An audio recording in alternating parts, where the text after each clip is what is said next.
Hey, everybody, this is Craig Garber. Welcome to Everyone Loves Guitar. And I've got Jason Hall with me today. He's the lead singer and rhythm guitarist for the California punk band Western Addiction. He dressed up totally non-punk just for today. He looks like a cost accountant in a manufacturing facility. I'm just kidding. Yeah, I do. Anyway, a couple of quick announcements. I just wanted to thank Vanessa Burt for connecting us. Thank you, Vanessa. You're a sweetheart. And make sure you go to everyonelovesguitar.com/subscribe to subscribe to the audio and video of the show. If you're already checking us out on YouTube, man, hit the subscribe button and the bell. That would be really cool. I appreciate that. A little bit about Jason. As I said, he's the primary songwriter and singer for the San Francisco hardcore band Western Addiction. These guys are very cool, old school punk, think Ramones, fast rock and roll, short, snappy, bright songs, and they get it. Western Addiction's toured Europe, Japan, and all across the States. They've released 31, that's got to be a mistake, 3 albums and 4 EPs. Yeah, I bow to you. We'll go with 3. Yeah, since 2005. But the band also took a 7-year break, which we'll talk about. Their new record is called Frail Bray. Cool record if you're into punk. Fast, snappy. Like I said, it's great punk music, man. Super cool, very old school, classic style, short, very high energy, loud punk rock songs. Dude, thank you so much for coming on the show. I appreciate your time. Thank you. Thanks so much. I'm excited. We don't get on many, I know it's not all about guitar, but I'm so glad to be on a guitar show a little bit. Right on. Well, until you explained it, I was a little nervous. I'm like, ooh, I'm not that good at gear. I know Me some neither. stuff, but a little bit. We're both in the same boat here. All right. Man, in your bio, this was really interesting. You said you were a nothing person, and that and I feel like I should have a counselor with me or a therapist, or because I certainly need one myself. And that you're an introvert, which is, believe it or not unusual for musicians. I've probably at least a third of the people I've had on the show are introverts, Really? Yeah. Yes. It's very common. And especially when they come off stage, it's like, man, the classic case of where people might think they're unfriendly.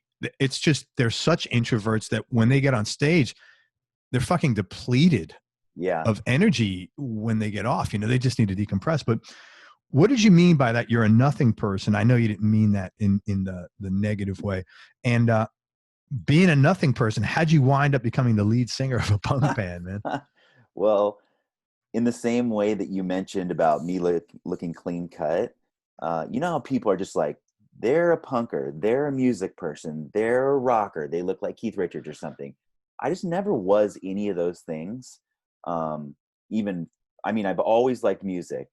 From a childhood, but I never had great taste or anything. I just went from, my Star Wars LP to Weird Al to hair metal to all the way back. And what you're realizing is it's the strain of loud rock. You're just trying to get to the good stuff. I like loud rock. And so I'm on a journey to always find out. And in different areas of your life, you're ready for music or not ready for it. So in that sense, I've never had any kind of identifiable features, even with touring now. I mean, we play shows with crazy rockers who look crazy. And I've been a dad for a long time too. So I kind of discovered family before discovered being a band person, because family's really important. It's besides that and sickness, it's one of the only things that cancel a show. Yeah. So actually all my rocker friends have kids now. And one by one, they're like, I'm sorry, dude. I'm sorry you couldn't hang out. I understand now. And they're asking me all these questions about parenthood or how to balance a band and be a parent. So that's kind of the nothing aspect of it. I'm just a guy who likes music a lot. But I'm not identifiable in any ways because I kind of float between worlds of, being a parent, having a hyper professional job and, being in a band. But how I got into music was I worked at our record label, Fat Records, for about 11 years in the music industry.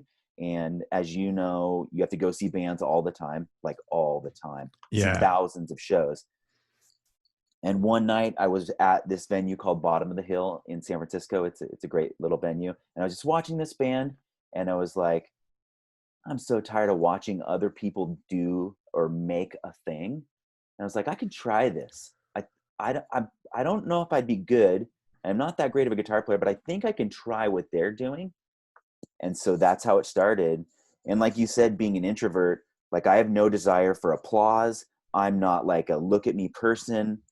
The first time I had to, when I transferred from playing guitar to just being a singer, we played a show, and like 5 minutes before we're supposed to go on, I looked at the guys. I was like, oh no, what do you do with your body? Because you're used to playing a guitar and you're standing there. And I was like, I don't have rock moves. I got nothing. But luckily your body kind of takes over. But I don't know, there's something, I've grown to like playing live now, whereas before I used to dread it. What do you think, like after seeing that band, and I've had that experience with other things, but after seeing that band, what do you think was the trigger that made you say, I need to be a spectator instead of a participant? It's like the bravado of trying, or half of like art is just doing the art, where Mm. you go to the museum and there's a toilet on a pedestal and you're like, what the hell is this? But the practice of setting the toilet on the pedestal is an act of art, which is just like, I've got to try. And some of the best things in life are the things that are like, you're gravitating towards but you're pushing away from it. Like if you Yes. meet the partner of your dreams and you're a shy person, you're gonna go, I'm gonna ask that person on a date like a robot. But in normal life, you'd be like, no way. And it's the same with music. It's just like, I'm gonna try this thing that the universe is telling me to try, because I want to try it. And it's also like, I feel music's Yeah. therapeutic, and I feel the power of it. And so I'm always chasing this feeling, um, in song structure. And now I really like songwriting too. When I wrote our first record, I did not know how to make a song at all. I just pushed a bunch of stuff together and yelled over the top of it. But once you get into it, it's really interesting about the mechanics of sound and why people gravitate towards certain sounds. And I don't mean what's popular, I mean what's good. And I think there's a big difference. We could talk about that if Yeah. I have a question about it because I read that in okay. your bio. Let me ask you a question. You said that you, it's to listen to what the universe is telling you. How long have you sort of been hip to that? And not that it's like a thing, but like how long have you sort of done that? Like had the awareness or had your antennas up or had your ears open to that and then to pay attention? I'm not very good at it. Some people are really like in tune with their body. I think I'm an emotional person and I get the cues. My wife is really good about being in tune with her body, and she's always telling me things like, "Hey, ding dong, this is happening," and I'm like, "Oh," but I've not I've not always been that way. But as I get older, I'm learning the signs about like, if the universe is reaching out and telling you something, try to go for it. You know what I mean? Um, it I guess I'm better about it now, and I wasn't when I was younger. But I have kids now, and I can see my kids like gravitating towards these things, and they're like, I don't know if I should do this or not. I'm like, listen, do you love it? Like my parents told me, get a job, and doesn't matter what you're doing, or if you just eat your feelings and get a job. But I've learned now that it's like, you God, must like what you're doing, and someday if you're good enough, somebody will give you some money for it. nothing against your parents, but as a parent yourself, could you ever imagine telling that to your kid, like, shut up, eat your feelings and get a job? You'd be like, oh my God. I mean, nothing against your No. folks at all, because they did what they knew, right? But Yeah, like, no, it's just a different generation, yeah, and that's just, totally fine. yeah. So for example, my older daughter, she's a fashion model, Yeah, and you said that's pretty it cool. was like a risk to do it because it's a weird world. It's worse than the music industry. Like It's just pretty, HR that's, violation after HR violation, just the worst. oh my God. Yeah, I got to believe that. Well, you It's have a whole because industry is based on how thin you are, how you look in this, oh what your facial structures, that's got to be, she's got to be pretty tough to survive that, I would yeah, imagine. you Yeah. have to be tough. But it was like, listen, the universe is kind of telling you these things, because even when she was like 2 years old, people would try to like touch her in the grocery store, not in a bad way, but just like this magnetism. Like the universe is telling you that you are something, and Yeah. might as well go for it. And it kind of worked out. She's been, all over the world. She's been to Italy, Russia, Spain. It's pretty cool, That is but cool. weird job. And there's been a couple parenting moments where they're like, I could see how other parents would get into it and be like, sure, we'll do whatever you want. But there was this one time where they were like, okay, bring her to this hotel, have her bring a bikini and ask for Johnny. And I was like, no. I go, first of all, I need Johnny's last name.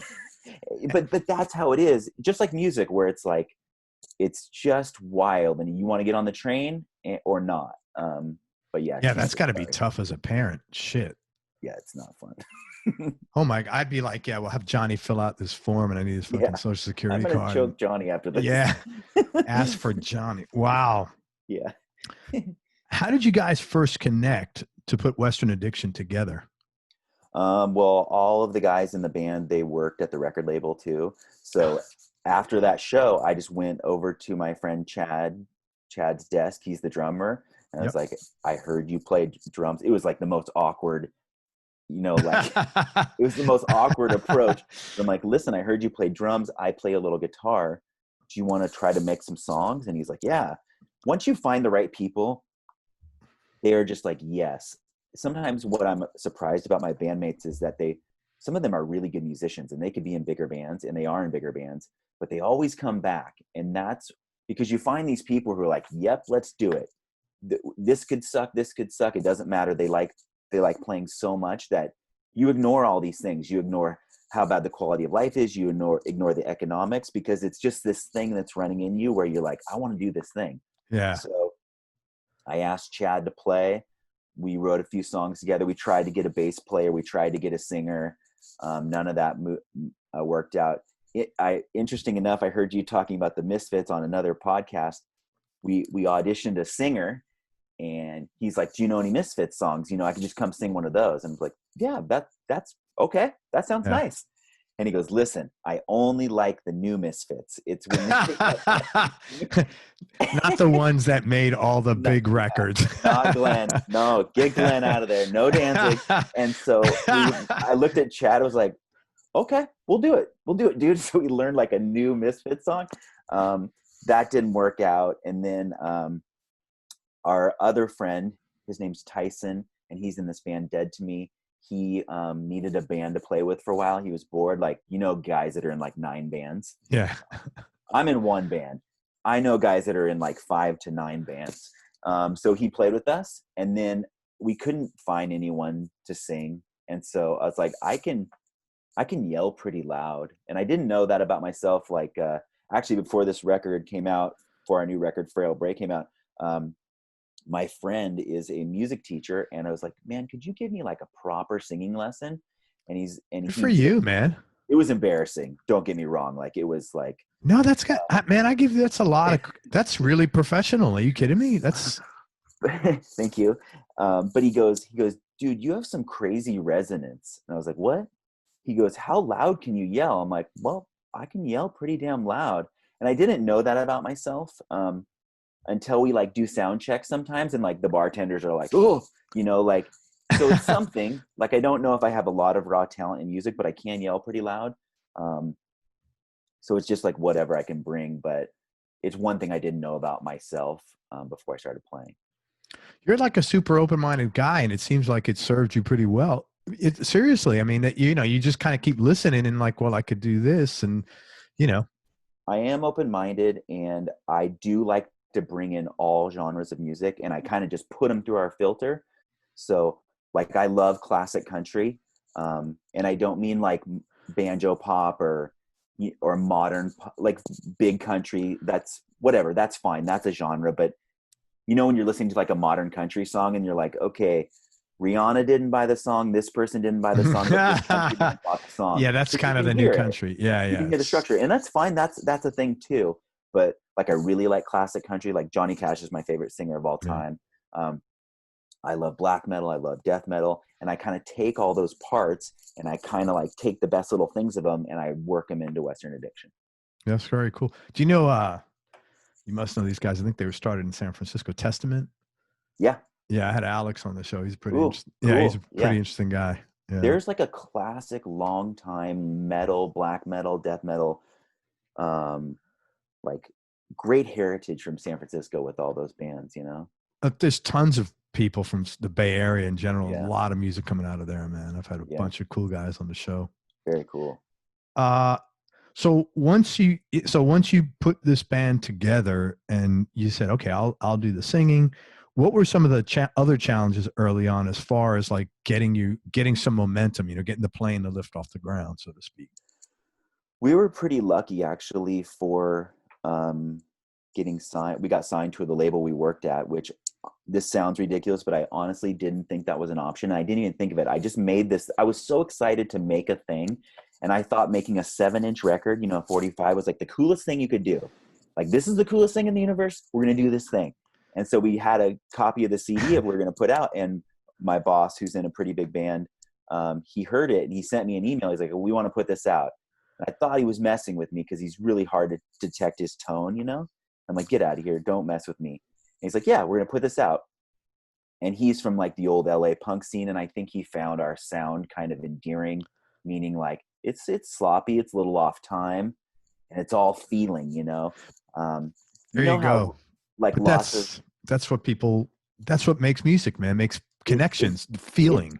It does. It's a feeling. And when we were recording our previous record too, we worked with this engineer, and his name's Ian McGregor, I think. But anyways, he's working on some really big records, like Katy Perry style records. And he was just telling us, like, when you line up every single thing on the beat, it's displeasing to the ear.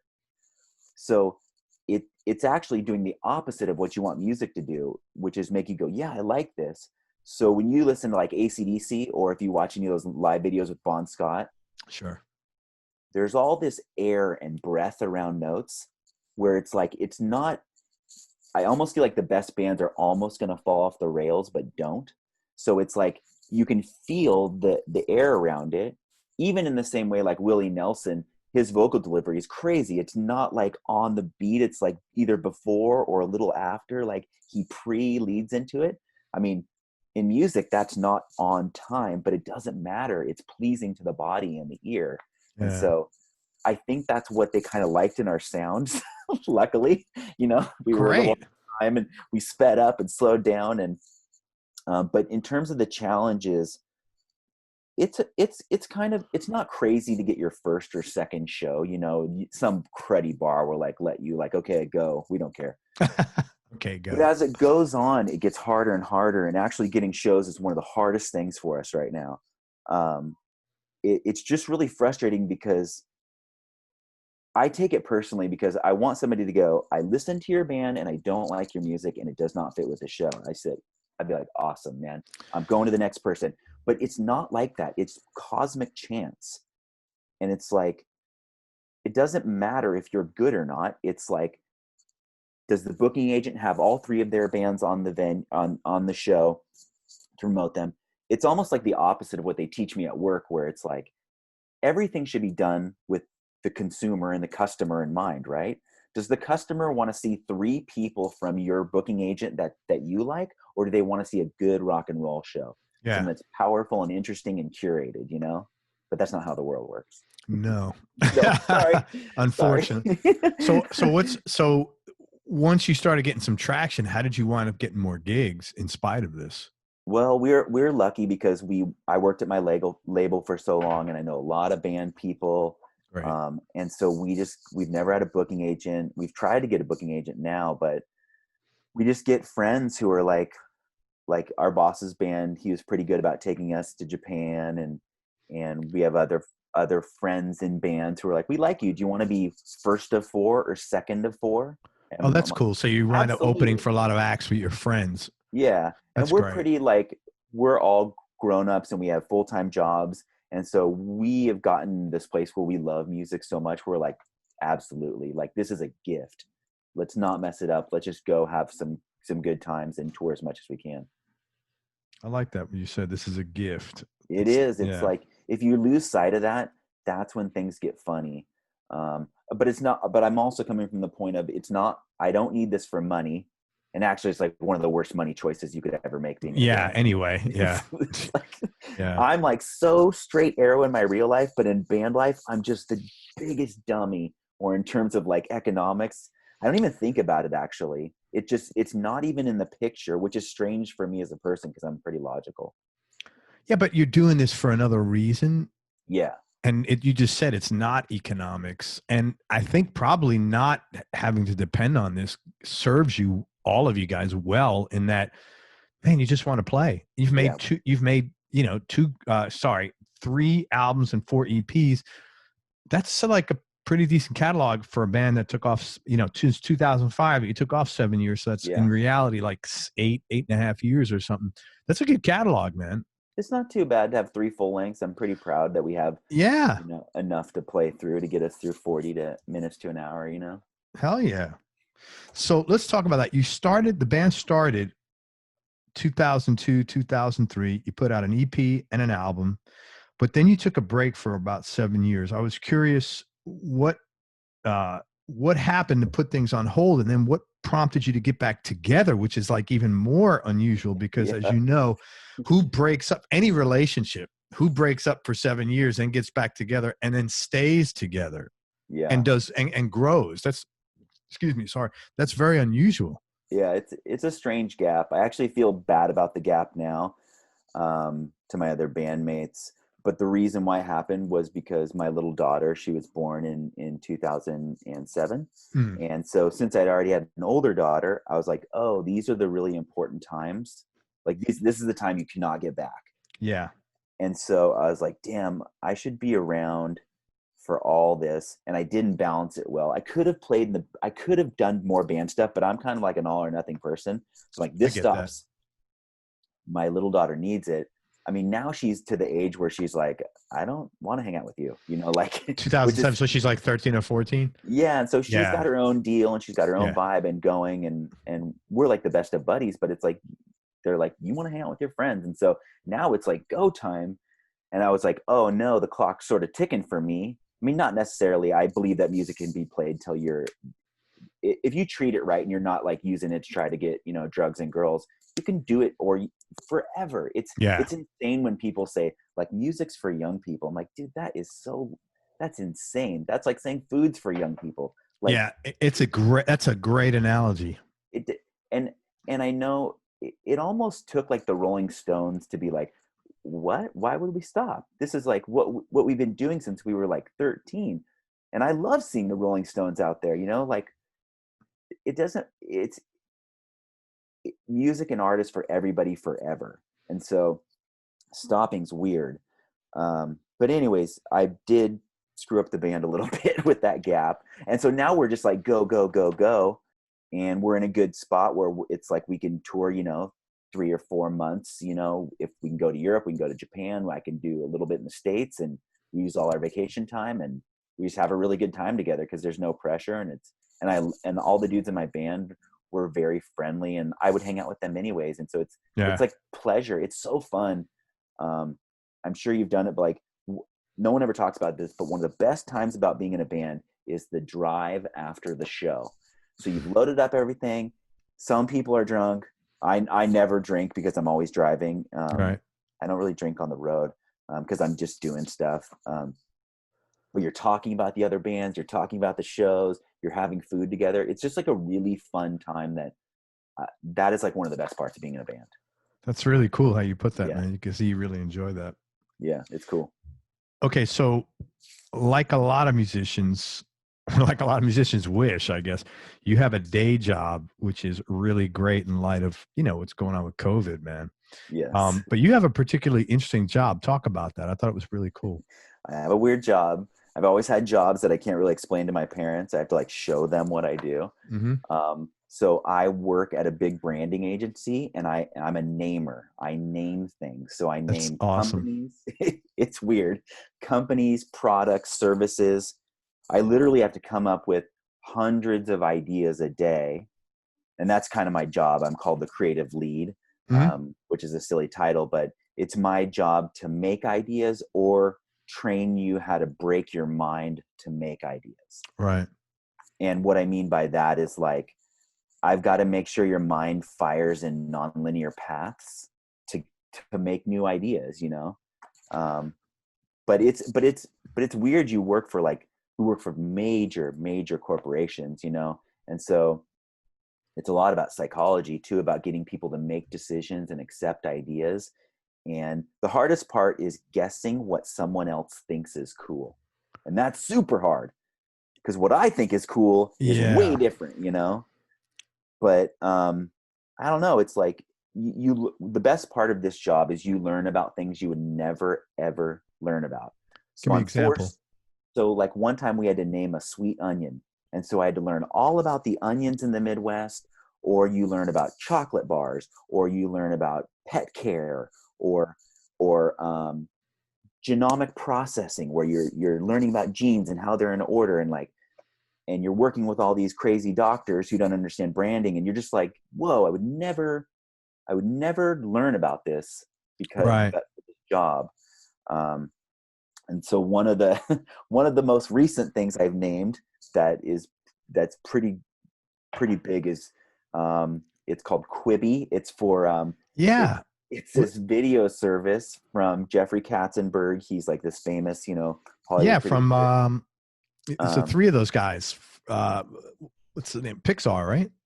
I'm not sure where. I just know he's like some crazy Yeah. heavyweight I think Hollywood he guy, was one of the guys who started Pixar. Him with there was three. possibly. Yeah. Yeah. And then Meg Whitman, she ran for governor of California. She ran HP. It's their like video service.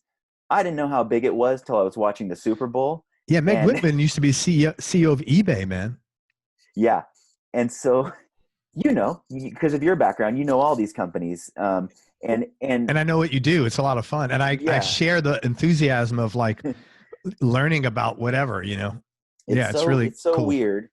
And so they did a commercial at the Super Bowl, and I was like, whoa, that's some heavy money. And then people around the I was at a party, and they're like, what's a Quibi? And I was like, well, I can tell That's you, really man. cool that so let me ask you a question. Let's talk about that, man. How did you, why, that's the kind of marketing I'm not good at. Like, I think, I would always think of something tangible and relevant, but the reality is that's not needed because there are Well, plenty of names like Quibi or, it or, it you know, might have been needed at one time, though. It's just you're up against trademark law, and naming's been happening, for hundreds and hundreds of years. So you're right. Your initial inclination is right to go into things that people want, like, can recognize and, be around the subject. And yeah. you're like, that makes sense to me. The problem is it's just taken. So whenever, Okay. So you're constantly doing searches on the patent, on the trademark website. yeah, we develop all these names, and then we have someone check them against the USPTO to make sure they're Yeah. not taken. But there's a step before that. Here's the entire trick of naming, because people ask me to name things for them all the time. When you're naming something, there's the subject you're naming for. Imagine a circle, it's right in the middle. Most people think of ideas right around the circle. If you think of like 6 or 7 degrees out from the idea, go to degree 6 and work your way back in this way. Everybody goes to degree 1 and works their way to degree 6. And so Right. taking ideas. This is where the magic is. And the closer you get in, the closer you can get in, but still be interesting, get around legal, but still fire the regular person's mind in a way that is something they can understand and take away. That's when you have the magic of naming. And so for Quibi, it's not even the kind of name I like, but it's the kind of name the client wanted. And so Right. I have 60 different ways of getting at it, making names. And it's all from reading these crazy books. And Who have you actually, studied as far as that stuff goes?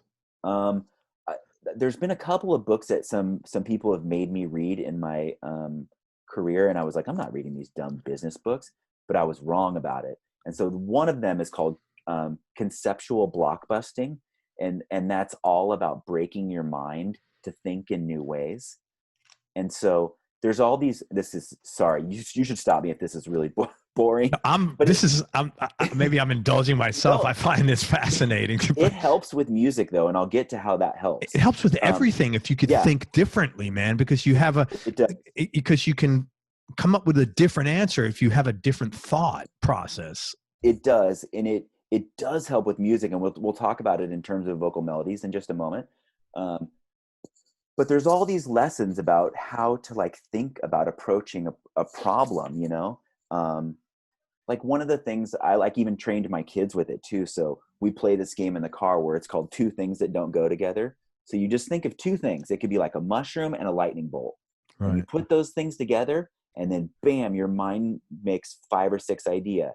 You could think about cooking food with lightning. You could think about a perfume with a hot mushroom smell. Some of the ideas are clunkers, don't get me wrong. Of course, right. But you've broken your mind in a way that you're like, oh, I just thought of 6 products. 4 of them are total garbage, but 2 of them are like, that's weird. And that's how big problems are solved too. When you're like, think of the wildest way to solve a problem and then pick out the good ones. So that book, Conceptual Blockbusting. I have another book too. Sorry, one sec. No, it's all good. This is interesting. This book I keep on my shelf. It's called Codex Seraphinianus. I don't know if you've ever seen it. No, I've not. What is that? It's like one of these, like, there's a couple different books throughout history. It's one that has it's basically a nonsense dictionary. And what it is like it's just drawings of things in a language that's indeterminable. So you can kind of see it, and it looks sketchy. It looks like a Bible of nonsense, Yeah. But what it does, it's like all these different like devices and inventions that are nonsense. And so you're like, that doesn't make any sense. But then you use those ideas from every world to bring into a related world. And then there you have a solution. So I just it's like one of my favorite books, So you just open it up randomly to a page and go from there? Or is there some sort of direction like, is there like an index or something that you have a pattern, a process for? I do have a pattern of how I make names, and Right. there's like, 60 or 70 ways. One of the patterns is there's all sorts of things you have to cover off on too. I do the wild stuff first, and then I do the expected stuff second. Right. So one of the expected ways, and this is going to sound so bonehead, but it's like one of the things about Quibi was it was like these quick bites of information or quick binging. And so I'm like, okay, one of the exercises is the first couple letters of this one, the second couple letters of that one, put them together. And I know that sounds like caveman style, but it's like, no, it sounds like common sense, to be honest with you. It's like one of the things you have to cover off.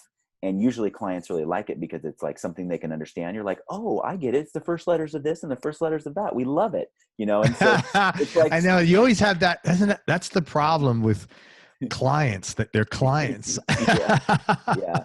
But it's like I can understand why they can't pick up on the super interesting stuff. It's like if somebody's like, hey, write me a good song. And you're like, okay, do you like Justin Bieber or do you like Led Zeppelin? It's like, it's so hard, And in terms of how this relates to music is I use language all the time. I mean, I get to see a lot of good words, and I'm a lyrics person, and our lyrics are pretty weird, I'm actually working on trying to make them a little bit more approachable because they're kind of strange. But what you do is you find interesting words, and then you port them over the theme that you want it to be, and then suddenly you have something fresh, fresh words about an expected thing in life, and then it feels like a fresh idea. And I will say, sorry. No, go ahead. We can get into the mechanics of songwriting too, is like the human body is inclined to solve a problem and then stop. It's just what people do, because you're like, you want to be efficient. You're like, oh, this is a good answer. Let's just go with this. But with music, I make myself go 2 or 3 steps past that, because I'm like, yeah, this sounds kind of good, but there could be something else. And I'm also not that gifted of a vocalist, so I have to kind of run the math on melody. And what I mean by that is like most singers or guitarists, they just sing on the root note, And it's like, you play this and you play the root note, and what happens is there's some incredible vocal melodies over the years, but those are dictated by your chord progressions, right? Sure. So it's like root note, root note, root note, root note, and I'm like singing this, and for some reason that vocal melody in the mind triggers something great, and you're like, ooh, that's a good song. But the root note determines your melody. What I try to do is root note determines your what? Your vocal melody. Okay, yeah. Because you're singing those same notes as the chords. Mm-hmm. For some of the really talented people on your podcast, they're going to be like, this guy's a ding dong. But I don't think a lot of singers do this. I mean, you listen to big bands and they're all singing the root note. So instead, if you start it, you can stop me if this is lame too. But if you start a song in G, right? Mm-hmm. And you sing a G, you're just going to get like some of the same, but there's all these other notes you're holding down and they all sound different. And the combination of those notes, just like in Sound of Music, where she's saying, you put these notes together and they make a song. First time I saw that, I was like, whoa, it blew my mind. But most people don't want to run the math on the different combinations of melody to get to something new. Do you know what I mean? They just want to play the root note, sing along to the root note, or they just, if they're a gifted singer, it's like, this is a pretty good melody. I'm like, it is good, but what if you started on this finger note here first, and then you travel to this note first, second, and then to this note, or there's a million different combinations that are waiting to be unlocked in the universe. And I think vocal melody is the secret to good music. Or I think it's the secret to a good song. I think 100%. Yeah, that's I think undisputed. It's vocal melody or power, and we can talk about what those things mean. But vocal melody is like one of the secrets. It's a secret in plain view that hardly anybody can do. But the people that have really got it down, like the Beatles or Paul Simon, or there's modern singers too, like I really like Rhett Miller from Old 97s. I think he's one of the best songwriters I've ever heard. They know this secret, and so they can have these careers that go over a lifetime because they have solved the riddle of vocal melody. They may dip in and out of the public, and just because you're not on the Spotify top 50, that doesn't mean a thing. It's like, no, being popular and being good are different things, and that's okay. Sorry if I'm rambling, but the people that have discovered these secret combinations, they're the ones that stay around, and they're the ones where you're like, whoa, these people are really good songwriters. So I think vocal melody is one. I also think power is another. And that one's kind of hard to articulate, but it's like Motorhead has incredible power where it's like they have all these dropouts and it's just the bass, and they come back in with a chord, and you're like, whoa, it's all these things that cause these physiological reactions in the body. I think this gets me most in trouble, or people are like, please stop talking. But when I hear a good vocal melody, this like line of lightning goes up my back, behind my shoulder blade, behind my neck, and I have this urge to cry. And it's like when you hear a powerful melody, or you hear a powerful part in music, that's when you know you've hit that magic moment. And for songwriting, that is the moment I'm chasing all the time. And no, I think that's very cool. I think most psychotic. people. No, I think I had a guy, guitar player, Cliff Godwin, on this show. Cliff Goodwin. Sorry, he was Joe Cocker's music director and lead guitar player, like when he was really big. And he said, he goes, Craig, you gotta have a great vocal melody. He goes, nobody wins a Grammy because the snare drum, it sounds really good. Absolutely. And it's weird because all these guitar players, like, they're amazing musicians, and that's one part of it. You need that for a band. But what I really like about punk music is it's the bones. And you need good bones. I mean, there's bad bones in punk too, but you need the good bones. And I'm not a great guitarist, but I can do enough to write it and then give it to my guys. And they're like, what is this? And I'm like, just listen to this idea. And then I give them the skeleton, and then they put flavor and style on it. You know what I mean? Like they can really play in time. But I'm like an idea guy. And so I'm all heart and all pushing like a boulder up a mountain all the time. And they're talented. And so it works that we are together, I want to talk about, it's a good time to talk about the new record. One more question on your marketing stuff. Do you find that one of the number one thing as far as naming, don't you find is curiosity? Like, you got to have a name that makes people curious? Actually, it's so crazy that you said that, because on the first job listing I ever got for naming, it's like, you have to be a curious person. And then, you're trying to create intrigue. There's all kinds of naming too. It's like, if you, yes, I will say for the most part, you're trying to create names that just make you go, huh. It's almost like an NPR story where they're like, they tell you the headline, you're like, huh. Yeah. And you want that. And as a brander, I want to Right. see that. I want to go, that's interesting. What's that? You know, there is also very strategic naming, and this would bore the pants off you, but I will tell you a related story that sometimes you just need a name to do its job and not be exciting. Sure. So we did some naming for the Grammys, actually. I got to go to the Grammys, and it was That's wild. really cool. It was very cool. And what they have is they have this thing called the pre-telecast ceremony, and it's the award show before what you see on TV. And they give away like 80 Grammys. I mean, heavy duty people are there though. It's like I was sitting behind Billy Crystal, like Led Zeppelin won an award, Taylor Swift won an award, but you just don't get to see these parts because they're like, it's like best Americana song, you know? And if that's not the hot 10 awards in the world, that you won't see it on TV. But it's really important. And you watch these people who it changes their lives too. It's like they probably were in like a 1-bedroom studio. They won a Grammy, went back to that 1-bedroom studio and hoped that, you know, their life would change and their paychecks would change. But so the Grammys just needed a name because they didn't want to call it pre-telecast ceremony because it's kind of ugly. And it's like, but it's like this really important thing that's changing people's lives. So we had to name it. And we named it, this is when people laugh at my job. We named it the premiere ceremony. And I tell people that, they're like, great job, butthead. Dude, but, if you can get paid for doing that, God bless you. But it's like, it communicates it perfectly. It's like the first act of something. You're like, oh, this sounds okay. I get it.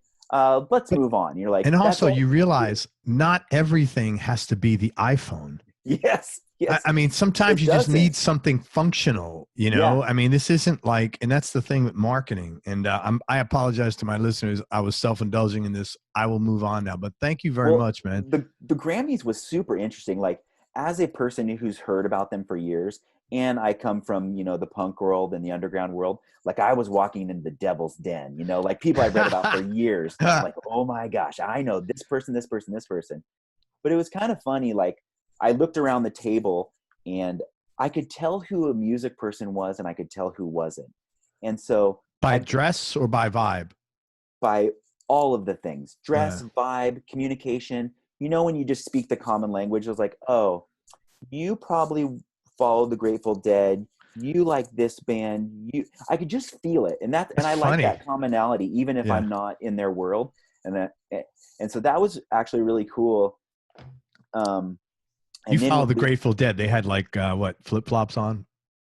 At the Grammys. Tell that they were like, somehow they landed this golden job by being a stagehand sometime. Like total stoner flip-flops at the Grammys. Fine. And so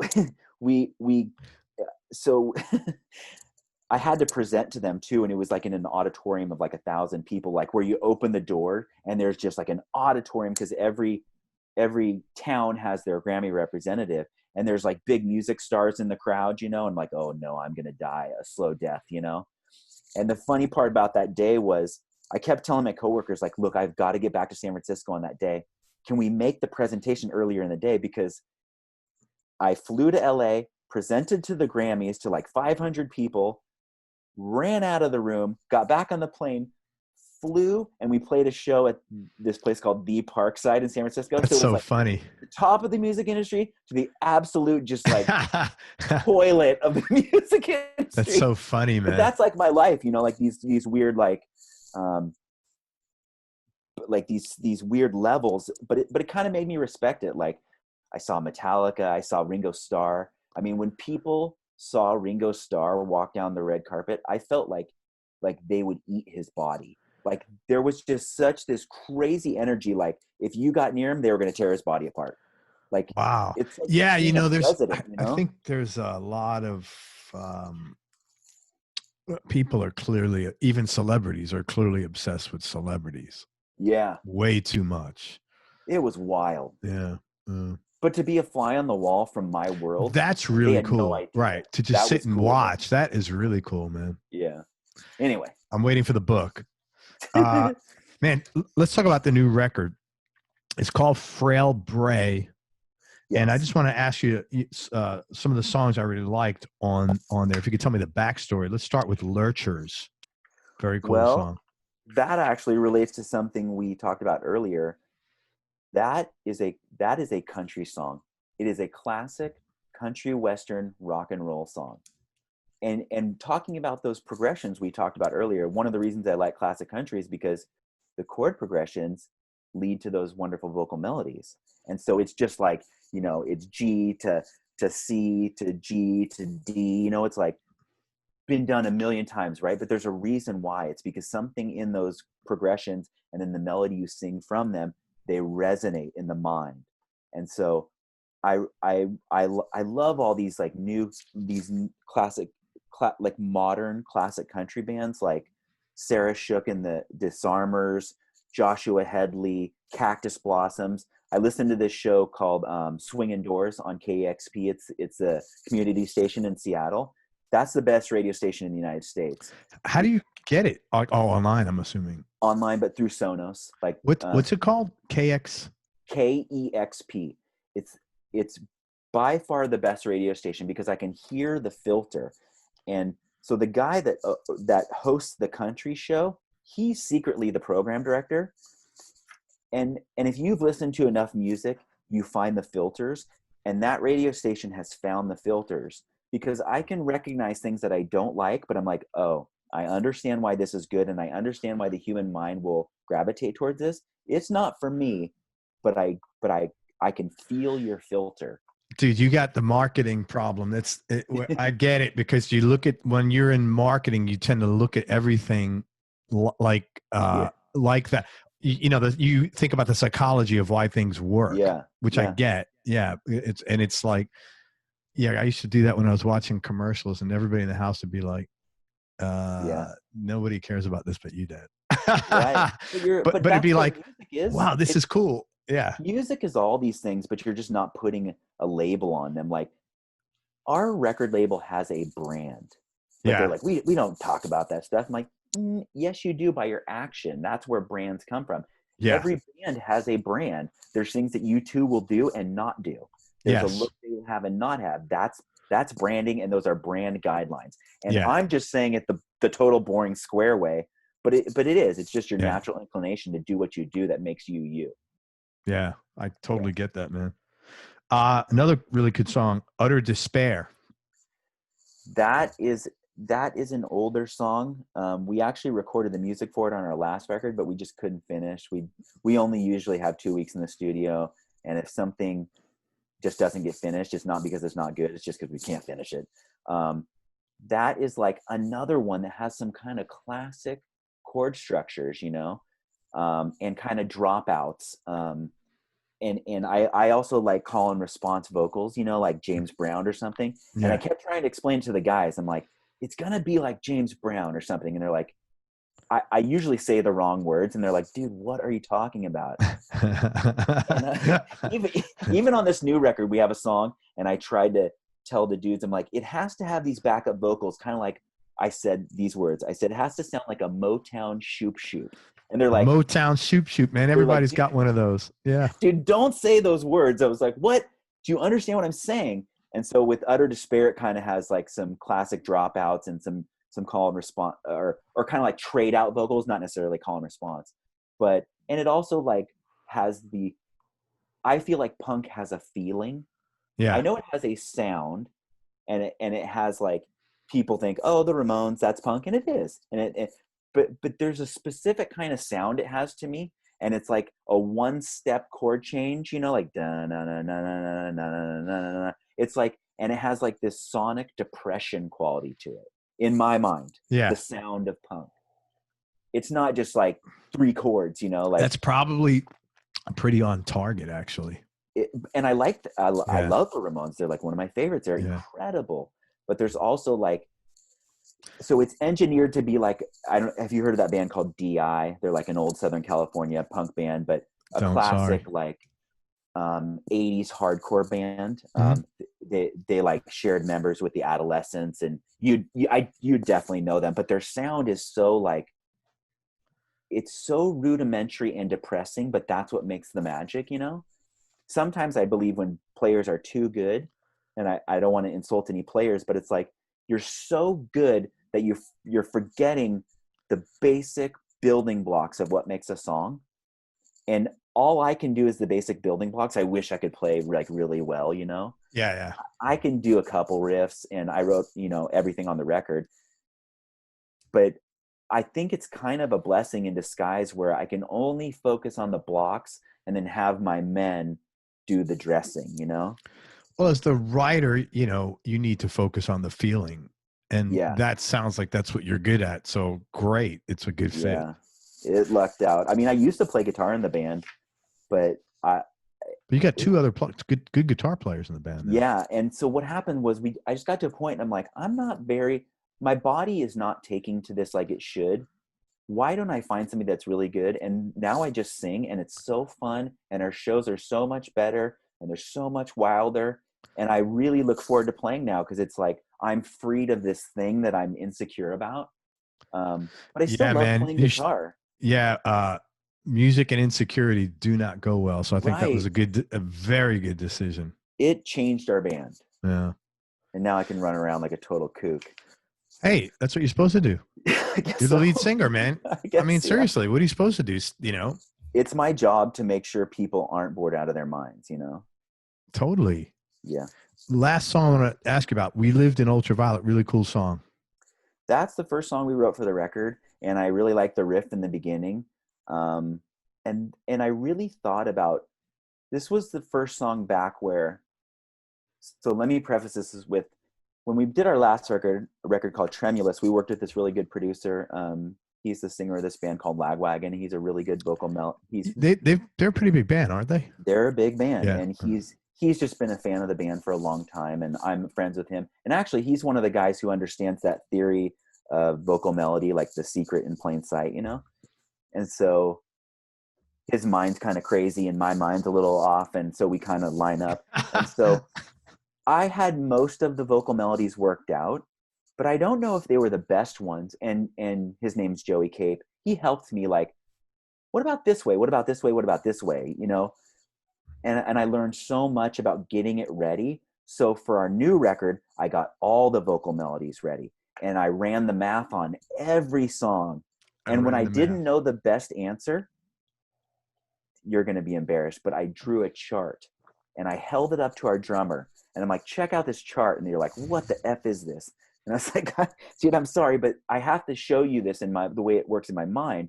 The melody could go this way, or it could go this way, and it has, like, you know, lines or waves or where you dip. Did like a mind map of the song? Yeah, it's like, that's wild. Or just a certain part where the melody wasn't a home run. Or when I usually I run the melodies and I get rid of all the bad ones because I can hear that enough. Like, but if there's two or three, I'm like, what do you guys think? And they're like, ooh, we like number 2. And I also believe when the people in your band are excited about an idea with you, they try harder. Oh God, yeah. That's like, you know, running a business, man. Yeah. Hell yeah. That's like the duh of it. Yeah. And because of my naming background, I'm used to throwing away so many ideas that it almost scares the dudes in the band sometimes, where they're like, I don't know about this. I'm like, awesome, trash can. They're like, wait, what? I'm like, forget it, dudes. And so in the same way where, you know, bands say, we wrote 40 songs for the record. Yeah, and we came up with 10. Yeah. That, first of all, that is not true. No band does that. They might have 40 things they're thinking about. We don't do that. We have like 14 songs, and we've thrown away all the ones that aren't working. Right. So getting back to your question, sorry, I was rambling. We Lived in Ultraviolet. It's just the first song I wrote for the record, and I really tried to concentrate on specific parts that are reoccurring in the mind, so you remember the parts, the vocal melody of each part, and making each part exciting. And for people that write songs, they're probably like shutting this podcast off. Like, this is the biggest you've ever heard, dude. But a lot of people can't do it, where they're like, give the people something they can remember in their mind, give them a good vocal melody, and then take a left turn. Because you have to create memorability in the chord structure, the vocal melody, and in the song structure itself, you know, to make people go, oh yeah, I remember that part. And so that was the first song I really concentrated on. So for Frail Bray, I had everything done, every single part of it done before we went in the studio. I think your background on the marketing side gives you a different way of doing this. I don't really think there's a wrong or a right, because you may be expressing the same thing that for whatever reason somebody inherently can just do. Yeah. You're articulating it as a system, which I get, because when you're used to doing things, having systems makes your life so much easier. So I get having a system for creating songs. It doesn't mean it's like, well, it's not coming from the heart. No, it means he has a system for creating these things, and he fits, what's coming from his heart and works within that. I totally get it, man. No, I think it's embarrassing when you're around real talented people. Like, I'm embarrassed because I would love to do what they do. I just can't. I'm just not that good. And so I make these methods to make sure I hit all the ways to do it. But you're right. I would love to walk up to a guitar and be like, try this melody, Yeah. Oh, I totally get it, man. Happens, but yeah, I don't know. So anyways, that song was like the first one I wrote, and I was like, okay, I think this makes sense, and this has interesting parts. It checked all the boxes for me personally. Yeah, it's a good tune. I like it. It's placed right before the closing, which is good. Yeah. Oh, I will also say this. Bands don't do this, but we really think about the length of song, and I cut any bloat. Like, when you go see a band and they don't play the hits and they play these long, like, noodly things, it's like, that's for you. That's for band practice. Like, I cut all of that out. It's got no bloat. I also think about the sequence of our records deeply, and our drummer's really good at, he's like an encyclopedia of punk and metal, and so he really thinks about it, and he works at this big record pressing plant called Pirates Press. It's awesome. But I think deeply about the track listing, and did you listen to the Pixies podcast? They just did it for their last record. I did not, man. Totally fascinating too for people that are producers as well, because they really let you into like their songwriting process, and it was like, damn, the Pixies do some things that we do. They're just super famous. We're not. Well, that's what I'm saying. I don't think there's a right and wrong way. I think that if you use this system to write songs, I mean, it's like saying, how do you train in the gym? Well, some guys know what to do in there. Other guys like me, they got a program worked out, and they go, what the hell does it matter as long as you get the end result, Yeah. The one thing Frank Black said, and I don't agree with it, and I love the Pixies. They're like one of my favorites. They're like the perfect example of a band that I feel like is almost going to go off the rails, but they never do live, and it makes it so real and so beautiful. He said, track listing doesn't matter. They're all good songs. You throw them together. And I was like, no, dude, that is not right. I haven't met one person. Everybody really pays close attention. I mean, I haven't met. He might be saying that. That's not what somebody's paying attention to this, the tracks and how. Yeah, that you can't put a record together. I love him though. He's one of my favorites of all time. And people always talk about metal singers who can sing loud. Frank Black has one of the loudest screams I've ever heard. It's like you could put that dude in a black metal band, it'd be fine. Anyway, sorry. Yeah. No, it's all good, man. Where did you grow up? Northern California, and about 3 hours north of San Francisco. And also like very rural. Yeah, I grew up in a mountain town, and bizarrely, and we don't have to talk about this, but my town made some national press a few years because it burned down completely. So I'm from Paradise, California. Oh, wow. Your family okay, or? They're all okay. They all had to move. All of their houses are gone. My cousin's houses are gone. Oh my God. Sorry, man. That's terrible. No, it's wild. Thank you for saying that. I don't love my hometown, and I do care about my parents hurting because they identify with my town. But moving to San Francisco was the best thing in the world for me. It opened my mind completely. It changed me in terms of politics, everything, how I saw humanity, and it made me like an empathetic person. And it's not that people from there aren't that. It's when you live near a big city, more ideas are just hitting you, yet you're forced to learn. And when did you move there? When I was 23. What made you do that? So I didn't know what job I wanted, and like we were talking about earlier, like sometimes you just I don't always know. I didn't always know what I wanted when I was younger, and I was like, okay, I just graduated from college. I like rock and roll. So I'm going to move to San Francisco and do jobs in rock and roll. And that sounds so dumb. No, man. You know what? But I wish I had thought like that when I was younger. I think that's wonderful, man. so I Because worked you pursued something you're interested in. I was just like, I don't know what to do. So I'm just going to go with what I like. So I interned at Live 105. It's the biggest radio station. It was in San Francisco. It has another name now. And I interned at the record label. And then I also had a real job, like a day job. And my night job would just be like, I was on the promotion team or the street team for the radio station, where you go to a big concert and the van's parked out front, and I was not ready for the big city. Like, we would have to park our van in front of the Warfield in San Francisco. And it's just like, dudes are trying to get in the van. And I was like, whoa, no, you can, sir, you cannot get in the van. Sir, that's so funny. I was like a mountain rube, and I was like, this is that. wild. And I'm scared, but I did it. And looking back on it, I saw the craziest shows that I didn't appreciate. Like, I saw David Bowie a couple times. I saw Morrissey. I saw shows from bands I would never see. I saw Sarah McLachlan twice in a row. Wow, those are some great shows. It was really cool to see the commonalities in bands, Yeah. The first show I ever worked was in Union Square, which, if you've ever been to San Francisco, it's like this hyper busy square, like right in the middle of downtown. And it was for Sugar Ray when they were just huge. And that dude was just bouncing around with his shirt off and his visor like this, and people were going nuts. And I was like, this is pretty fun. Like, this is weird. So I just saw lots of bands. It was like a gift to see those bands, That's pretty cool, man. Especially coming David from Bowie. Yeah. Oh my God. Yeah. Twice. Like, it was so cool.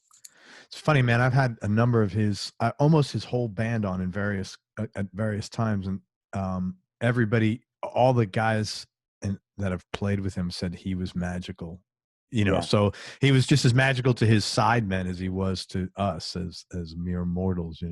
He's magic. I use him as an example when I'm teaching other namers how to name, because I'm trying to get you to generate a lot of material, and then you use like the 5 best ideas. Because David Bowie, for Black Star, he wrote like 40 songs, and David Bowie, the coolest, most interesting, creative man in the universe, only took 7 of those.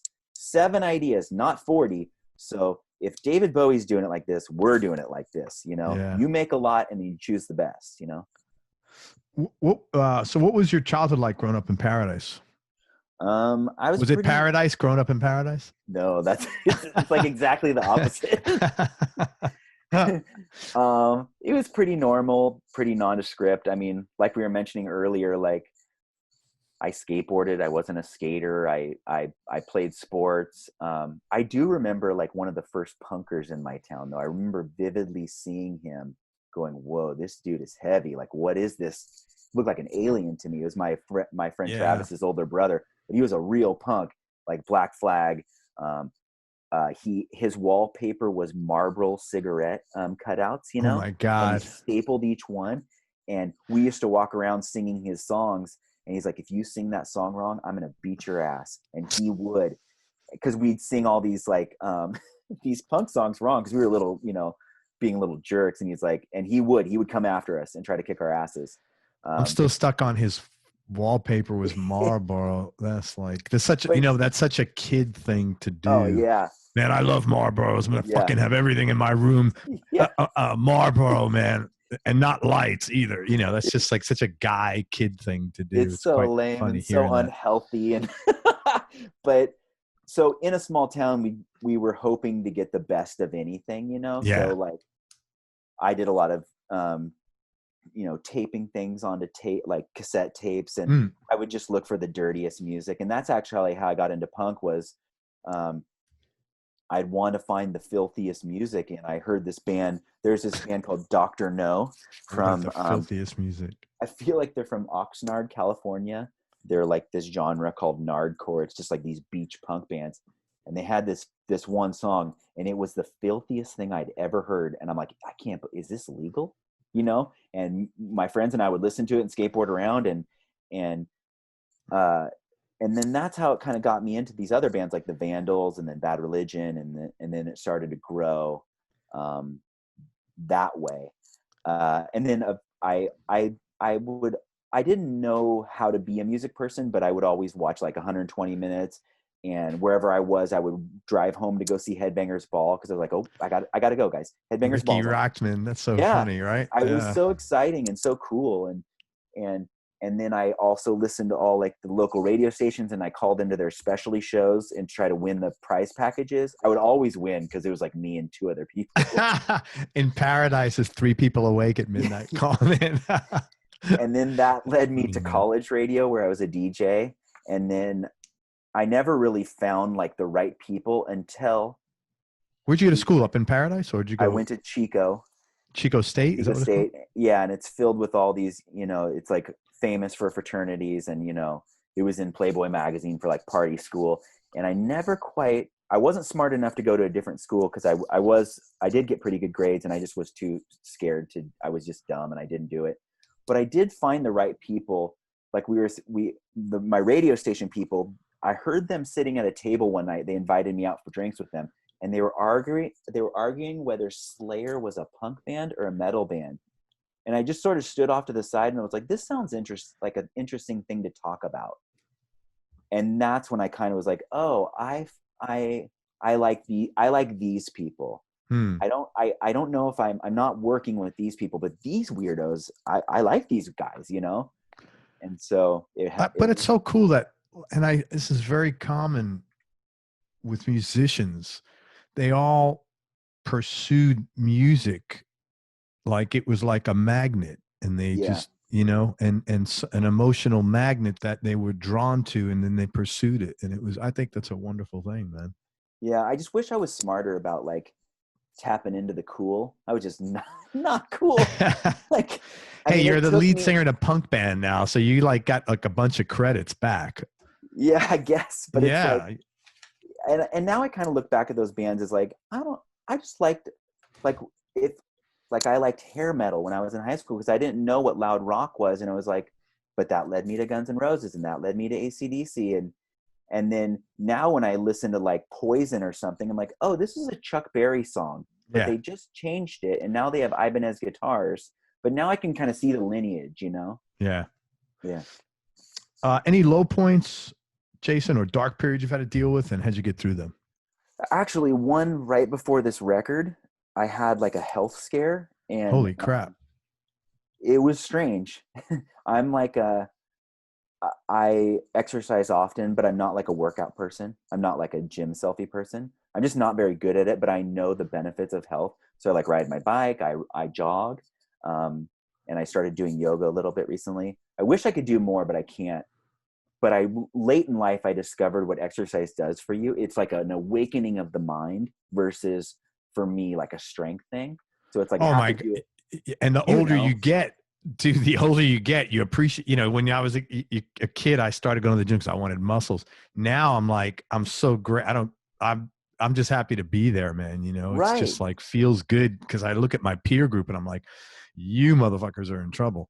Yeah. And even if you just want to walk a half hour a day, absolutely. It's like taking a heavy blanket off your body, whether it's totally. Like, because I'm not like ripped or anything. I am just like a melting ice cream cone, but I do cardio, and like, like I can do enough.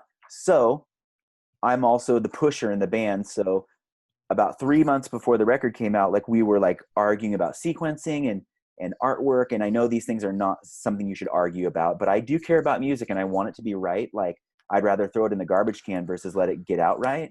I don't think it's not things you should argue about. If you're music's pretty I mean, you make music, you're passionate. I think it's a legit it's thing to argue about.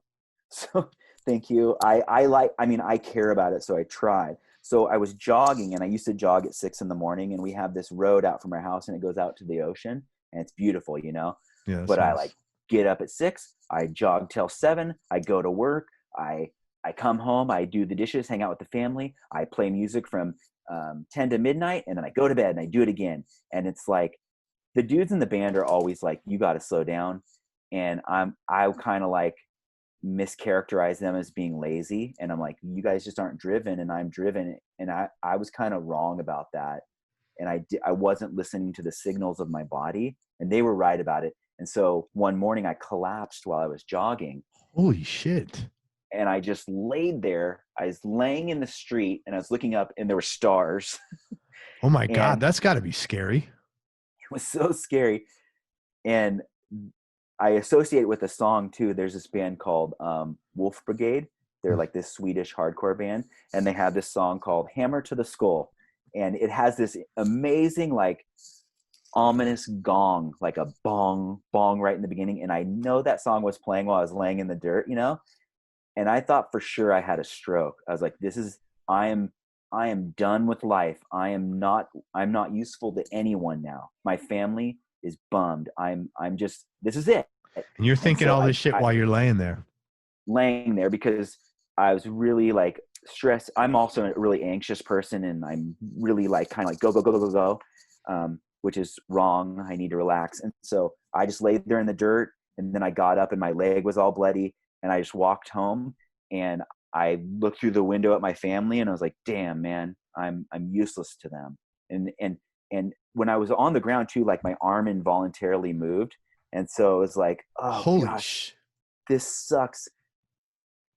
And then I went to work the next day, and I had to leave work because I was going to collapse at work. So you didn't really like once you came home, you didn't go to the doctor or say. I tried to get appointments, but it's like it takes a little while. Oh, I know. I just had a stroke. Okay, how's next Thursday stroke? All right, Thursday next week. I know it's fucking. And so. No, but I have insurance. Yeah, yes. Thursday next week. Yes. Yeah, it's terrible, man. I'm kind of like I don't like medicine, and I like just getting through problems, which is not healthy either. And so I just like, I'll fix this. But it was bad. It was like I'm not laughing at you. I'm laughing because I feel the same way. It's stupid. I'm not worried about getting sick. I'm worried about having to deal with the fucking system once I get sick. That is going to put me in the grave, not getting sick. It was a pain. And so I had to have all these tests. I had an MRI, I had a CAT scan, and I had like an ultrasound of my carotid arteries. I had this thing where they inject saline into your arm to test to see the air bubbles going through your heart to see if you have problems, because they have to rule out all the insane big stuff before they get you to other stuff, you know? What was it? Was it a TIA? It was, all my tests came back okay. Thank God. And which is like, damn, so am I messed up? And I'm having panic attacks too, because our record's going to come out. And if I have to be on stage and I collapse, and I'm telling, so it's like very like scary. And we're having arguments in the band too, and I'm like ready to collapse.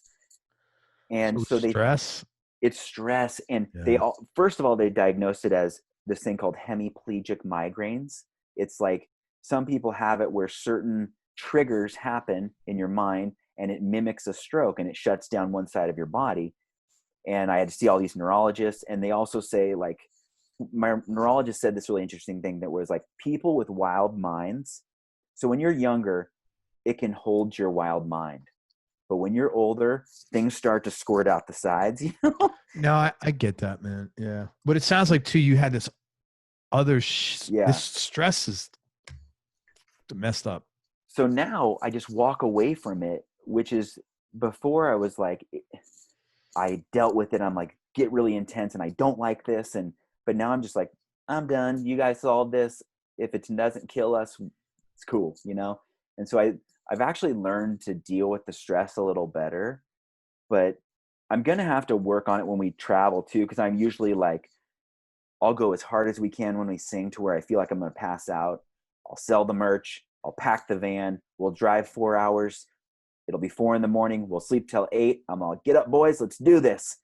But I can't do that anymore. Yeah, you can't do that, man. Yeah. Yeah. So I got to be better about like letting some other people do some things. But I mean, that was one of the, like, to know I'm going to be unavailable to my family was the worst part. But I was like, oh man, this is it. Like, I'm done playing music too.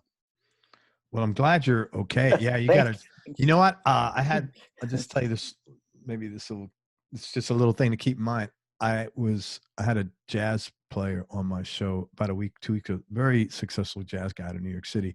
When he was a kid, he played with a very successful sax player called Bill Evans. He was playing down in the in the village at these jazz clubs, Anyway, and he was telling me a story that the bass player and drummer always used to argue because the one guy was like, well, you're always ahead of the beat. And the other guys, no, you're behind the beat, and arguing.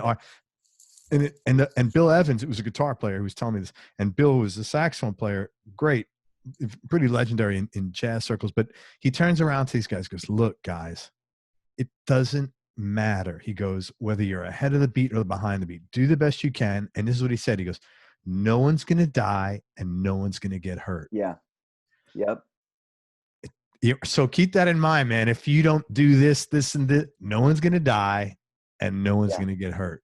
Yeah. It's like, or that famous baseball player, like Roberto Clemente, who swung his bat and said, it's not my life. It's not my wife. Yeah. Or actually our producer in the studio is really good. His name's Jack Shirley. He has this studio called Atomic Garden in Oakland. And he stopped us one time. We were having like one of our weirdo intense moments. He goes, guys, everything's going to be good probably forever. That's great. Are you sure, Jack? Did you read that off like your pillow or a coffee cup? And he's like, I just made it up, dude. Yeah. And he was right. It's like, it's probably going to be okay.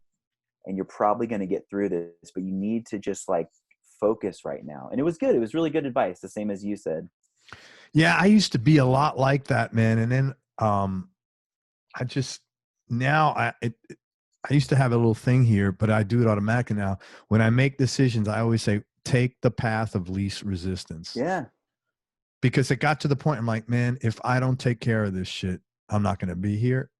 Yeah. Nothing happened, thank God. But like, I just knew I was like, and I had to let it go. And it has been really helpful, man. And it's a good lesson. You're good to realize that.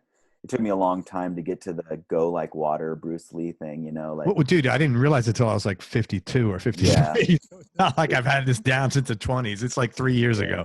But it's like, yeah, and I'm like, man, but it's like 1 million pound weight lifted off my shoulders. So as somebody who's been there, helps. I could just tell you, man, it's going to feel better. Good. I'll take that advice. And I'm glad you're okay. Thanks. Yeah, me too. Yeah, you just got to look at that like, hey, man, the universe just gave me a gift, because if I hadn't have gotten this, I might not have paid attention and I might have stroked out one day in 5 years. Yeah, absolutely. Yeah. Good for you, man. I got a stroke test run. No, that's important. 2 or 3 best concerts you've seen, because I know you've seen tons. I actually saw a pretty good one recently. My favorite shows are the ones where I like shows that are right on the line with danger.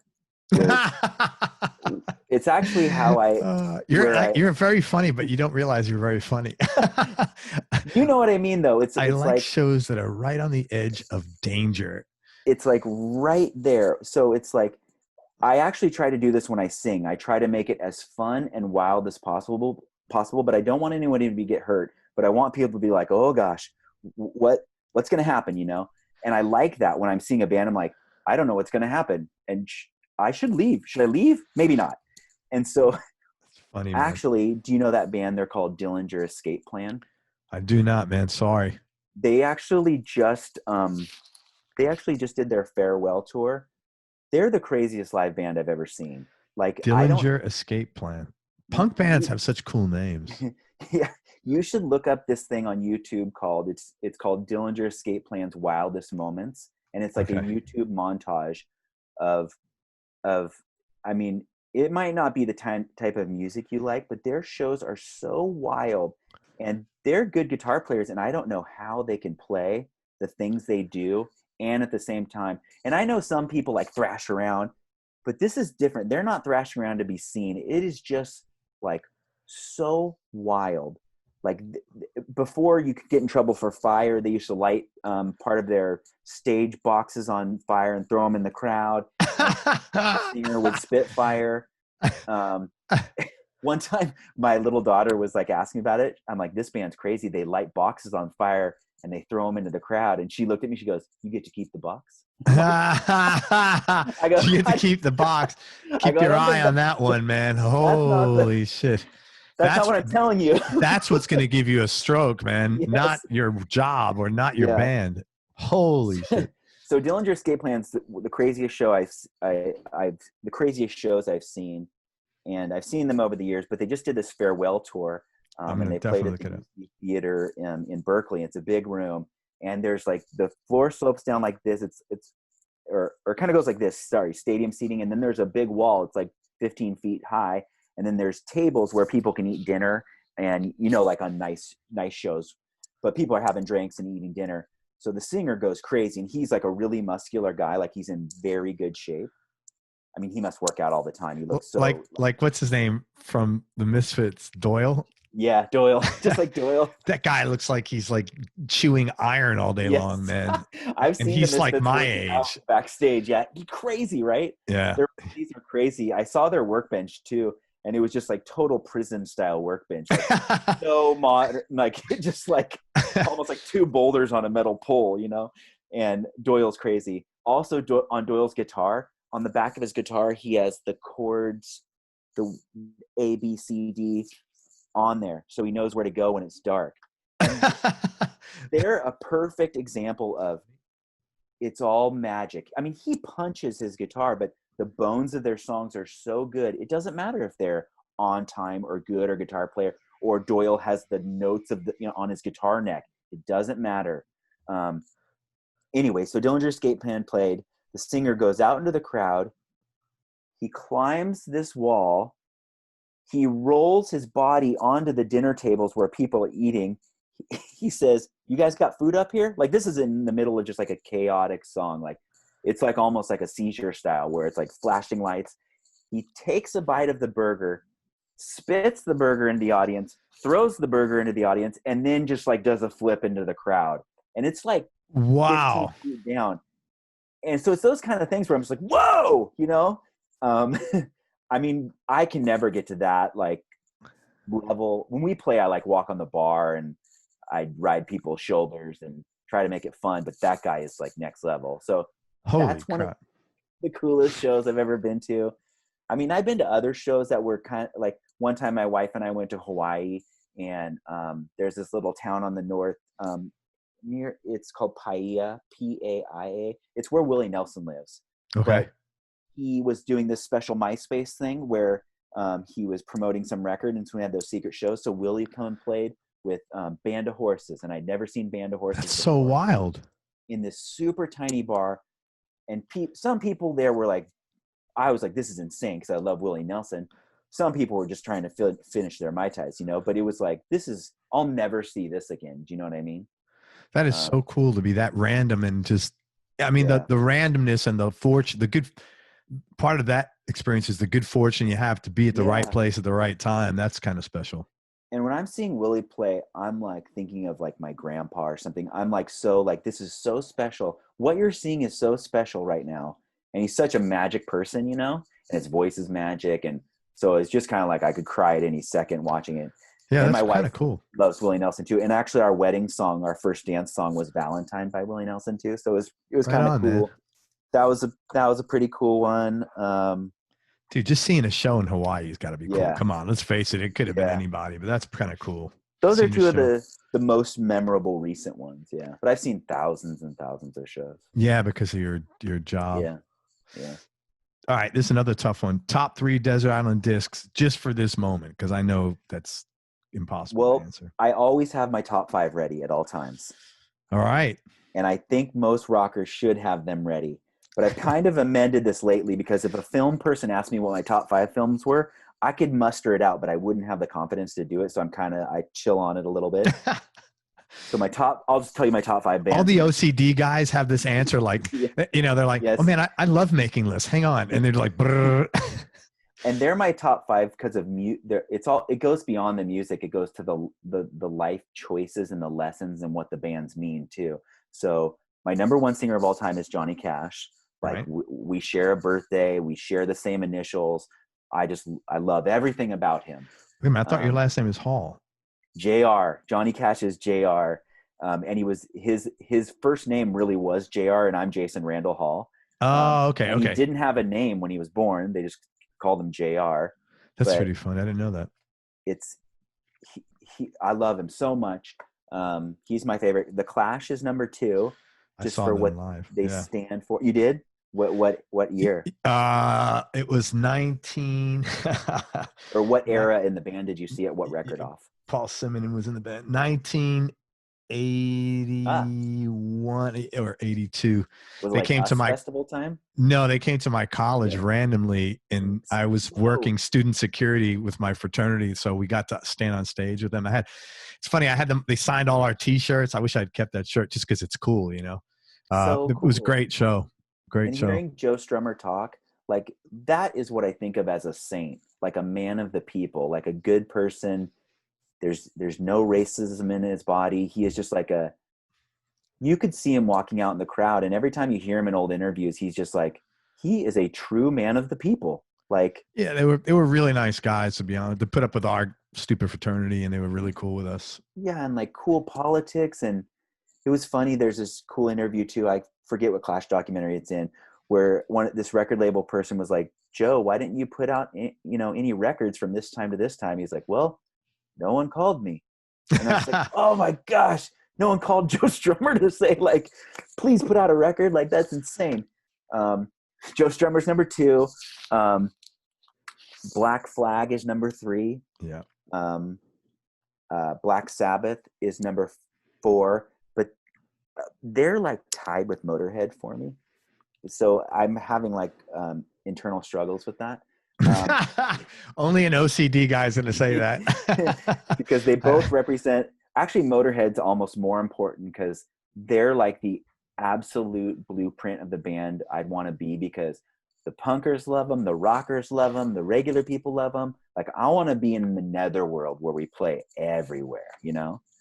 Based on what we were talking about before we started the show, yeah, I totally get that. And they are that kind of band. And there's haven't been many bands like that, right, where they that could just weave. transcend. Yeah. And then the 5th one is the one that people are surprised at. Do you know that band called Bell and Sebastian? They're a Scottish pop band, No. an indie pop band. They were featured in that. Have you ever seen that movie called High Fidelity? Man, I think I saw that years ago. It came out quite some time ago, right? Yeah. So the singer of Bell and Sebastian, him along with Rhett Miller of the old 97s, his name is Stuart Murdoch. He is one of the best vocal melody writers I've ever heard. And it's one of those people who know this idea that's in plain sight. And if your band takes a different path, meaning you're like, I don't want to go for major label, be on the hugest shows, but I want to have a career in music, like they can play any like 2,000 seater in any town for the rest of their life. It's the same as like when the old 97 show up to town, they play the Fillmore in San Francisco and it is packed. When Conor Oberst comes to San Francisco, it is packed. It's just like these people that they're almost flying underneath the mass radar, but what makes them so special is they can write vocal melodies. And I don't think people can always identify that. They don't know why the songs are good, but they're like Bell and Sebastian will come to the Greek Theater in Berkeley and it is jamming. And he's one of the best songwriters, I believe. It's interesting that you said that, because I've had people on the show and certain people like I never know like how their fans are going to react, but there are certain people that I didn't necessarily expect the fan base, but they're rabid and they will just eat these interviews up. So I understand what you're talking about. Certain bands just have that unity or affinity with their people, man. It's pretty amazing. Don't you think now it's hard to tell what's big? I find it hard now. Yeah, because there's so much music, it's impossible to get your hands on. How do you know all this shit? It's literally impossible. That's the good thing about that music has been pushed back out to the artist, because you can, you don't need to go in a studio and spend 20 grand to make a record, or 5 grand even. You can do it on your own if you're talented. Yeah. But yeah, it's very, and it's funny because sometimes people will say they'll like not really troll me, but they'll make comments. How could you not ask, like on the YouTube, how did you not ask him this question? And I'll be like, listen, it's not possible for me to know. I can't know all this music. You know, even if all I did 24 hours a day was study music for 50 years, I wouldn't get it all, man. It's just not Yeah. possible, you know? But You yes, know, you're right. you're totally right. It's like, you know how there's different kind of guitar playing men in the world? Yeah. Like I could ask 20 of my rocker friends, you know who Joe Bonamassa is? And they'd be like, No, what's right. that? I'm like, Meanwhile, yep. one of the biggest players in the world, but it's like, you just don't know everything, even if you're plugged in. But there's all these like famous guitar players. They're just like different worlds of music that you, even if you try hard, you can't even get into those pockets, you know? It's not, you can't know everything. It's just not possible. Yeah. But let me ask you a question, man. I've been looking at that Gibson. All I see is the Gibson headstock over your shoulder. What is that? Is that a Les Paul? It's an L6S. You know Very those? cool. Yeah. It looks like this. Yeah. So my guitar player Ken Yamazaki, he's really good at gear, and he's like, you should try this because I had a Les Paul Studio, and it was it hurt my back. It was just like they made That's it out of nice stone, and light. you know? And I love I have a Gibson SG Standard, and it's my favorite guitar just from the playing wise. But he's like, you should very try light this thing, yeah, call this L6S. He goes, Santana put them out in the 70s, but they reissued them. Yeah. And I kind of look back at some pictures of Santana playing, you know, like Woodstock and all these. I'm like, oh, there it is. There's the guitar. But this is like a reissue. It's like a 2013 or something. And not many people have it. I almost never see it. There's this band called True Widow. They're like this kind of like droney indie band. That guy has like a bunch of them. And you see them every once in a while, but not many people have them, and I kind of like the shape and I like the weight of them, so I just keep the L6S at home. Yeah, it looks like a Les Paul Studio kind of, or like a melody maker almost. It does, right? And I kind of almost I like the shape too. Like, have you ever heard of that guitar brand called Gordon Smith? It's like they're in the UK. England. Yeah, those are cool too, and I really want one of those. I try to chill it on gear, like I'm trying to really not buy things. But he's a custom builder, I think, right? You got to line up for those. They're beautiful, and they almost look like this shape too. And I think I'm gonna break down, but I only have 2 guitars at home, and I keep the SG in the studio for like trying to show the guys apart. And I just have this Fender acoustic there. It's a GG6. It's like nothing crazy, but I really love it. I really like thin necks. Yeah, I do too. Yeah, and I actually, in terms of like breaking your mind in music too, I'm going to buy a bass. I'm not a bass player, but it's like I need a different way into a song. And I know that sounds stupid too, but it's like... No, it doesn't. It sounds like you're very consistent because you have this, again, not going to call it a system, but you have this philosophy of how to generate ideas. It works for you. So why not apply it to, hey, what's the worst that could happen? It doesn't work. Yeah. No one's going to die. No one's going to get hurt. I'm sort of stumbling on these things that people have known forever, but you have to kind of like get it into it anyway that it'll help you. So I've been looking at P basses, and I'm trying to find a good one. And no, I think that's very cool, man. Yeah. What makes you happy? I love making songs in music, of course, but I also like hanging out with my family, and usually I'm on the computer a lot. And so it does get fatiguing, you know, like after a while. So we garden a lot, and I build grow boxes, you know, like to grow vegetables in. I actually go around town, and there's all this old wood that people leave out, and so I just get this lumber, I bring it back to the house. Oh, that's cool. I kind of like you can tear apart pallets pretty easy, and I just make grow boxes. And that's pretty cool, man. When my little daughter was born too, we grew a lot of stuff together. It really makes you respect food too, because you're like, whoa, damn, it takes this much effort to get one zucchini. Like, it probably tastes delicious when you're eating. Because I've noticed like certain vegetables, like celery is fucking awful. When I was a kid, I used to enjoy celery. You buy celery now, it's like, it tastes like ass or something. It's horrible, man. And I love eating vegetables, but it's like, I bet you if you're growing your own, it tastes totally different. That I do a lot. And my grandfather was a contractor, and I'm not very good at it, but I know enough to, like, he gave me his tools. So we just go out there. And I stepped on a rusty nail a few weeks ago too. That was pretty awesome. Lucky you didn't get tetanus, man. I had to go in and careful, young man. Can't let you go anywhere, man. What the hell? Yeah. Jason, tell me what you like most about yourself. Tough question. I think the things I like most about myself are also the most irritating to the band. I Your discipline, your structure, your systematic ways of approaching things. I like those. They're counterintuitive to rock and roll. I'm a weird dude in rock where it's like there's three things you can do in rock and roll, and I only do two of them, and one of them is, and the only thing is rock and roll. um, I do like that. I know it drives the guys insane, like, but we do get cool things. And I try never to say like our music's good. Listen to this, it's good. It's not. I'm like, just give it a shot. And you I used to get so offended that like people would never consider our band because the music's not good. But lately it's just like this cosmic shot of who talked to this person the most recent. I mean, honestly, I'm talking to you because I just sent out an email and I thought it would be super cool to get on like a gear style show. I didn't know that your show is more like, but it was like Nothing to do with gear. Cool. I'll try it. Even like we got on 3 giant festivals in the UK for this summer, but it has to go to next summer. And I was telling the guys, and all my guys have been in long-time bands, and that's really cool because you get a lot of you're going to turn tons of people onto your music there.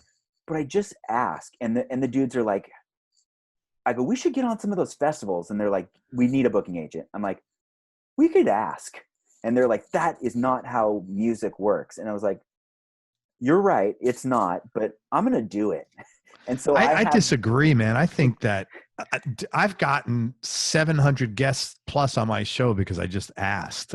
Yeah, you just ask. People want to connect with people from their world, and they're like, half of the time people are like, oh, I know your band, definitely, you're on, dude. I'm like, what?